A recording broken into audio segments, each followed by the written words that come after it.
During the 20th century, technology have had a profound impact on the art of music. It shaped how we composed, heard, transmitted, and preserved our favorite songs. But one product which revolutionized the musical experience of music fans in the 21st century was the iPod. To understand how Apple did it, we have to first see how consumers got addicted to digitally sharing and consuming music. In 1999, an 18-year-old college student, Sean Fanning, developed a peer-to-peer file sharing program called Napster, which enabled consumers to share digital music from any point on earth that had an internet connection. People could download their favorite songs without spending a penny. In less than a year, Napster was used by more than 25 million users worldwide. This did not sit well with RIAA, the Recording Industry Association of America, which was responsible for promoting financial vitality of large music companies. The RIAA filed a copyright infringement lawsuit against Napster, which eventually had to stop its services and in 2002 filed for bankruptcy. Although Napster was finished, the consumers' demand for digitally downloadable music continued to grow. To cash in on this demand, a number of music corporations launched their own digital services for the music records they owned. But consumers were accustomed to the flexibility and freedom offered by Napster and were eager for an easy-to-use digital music service.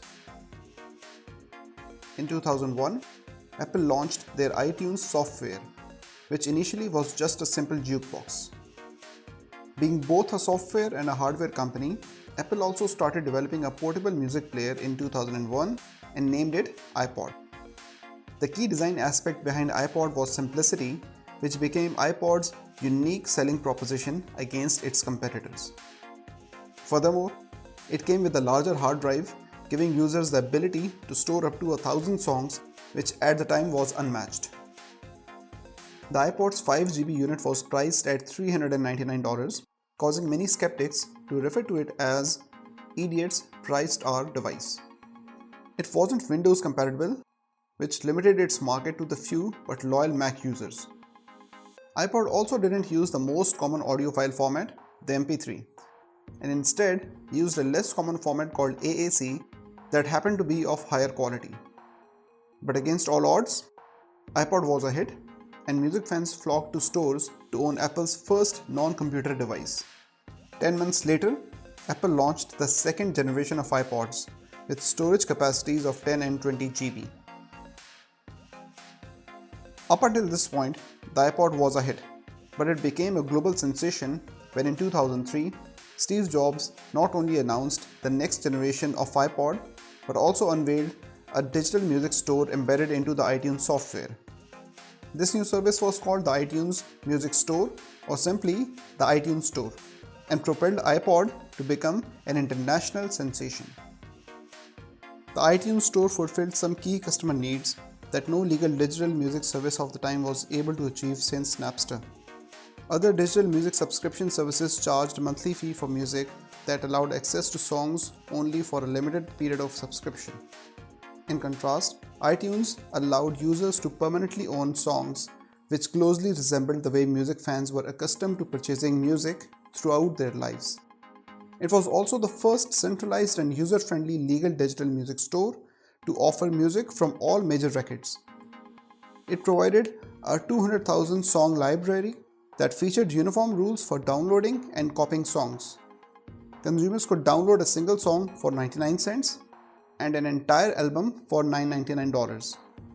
In its first week, the software was downloaded 1 million times, and more than 1 million songs were sold. In under 5 months, Apple sold more than 10 million songs. This growth was further enhanced when Apple introduced a Windows-compatible version of the software. With the combination of iPod and iTunes Store, Apple reinvented the music business model.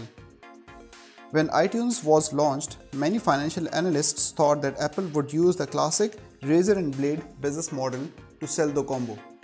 In a typical razor and blade model, which is usually used by many companies including Gillette and HP, the company sells the core product for a small price to attract large number of customers and later sells its accessories at a higher price. but Apple reversed the razor and blade model for the iPod and iTunes Store. The profit margins for the songs were very slim. For every song sold, Apple made only 4 cents at the most after deducting royalties, credit card fee, and other expenses, which brought the total profit for 2 years of sales to a mere $20 million. On the other hand, profits for iPod exploded and the company made $26 on each unit sold. By June 2005, Apple sold over 15 million units of iPods, which brought the total profit to $390 million. This also helped bring Apple's stock price out of the slump, which was caused by the tech slowdown in the early 2000s. Apple continued its product innovation by introducing a number of other devices to its portfolio. These included iPod mini, which was smaller and more portable, iPod Photo, which could store and display images, iPod Shuffle, which introduced flash memory to iPods for the first time, and iPod Nano, which replaced the iPod mini.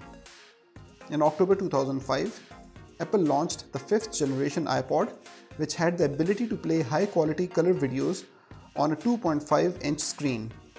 Music fans could also buy music videos and TV programs for $199 a piece. The video library included thousands of music videos and TV channels from all major networks. This rapid expansion of product portfolio was complemented by a creative marketing campaign. In 2001, when the iPod was launched for the first time, Apple used the tagline, 1000 songs in your pocket, in its advertising. This simple and crisp message is a classic example of Apple's undivided focus on consumer experience and highlighting product benefits instead of features.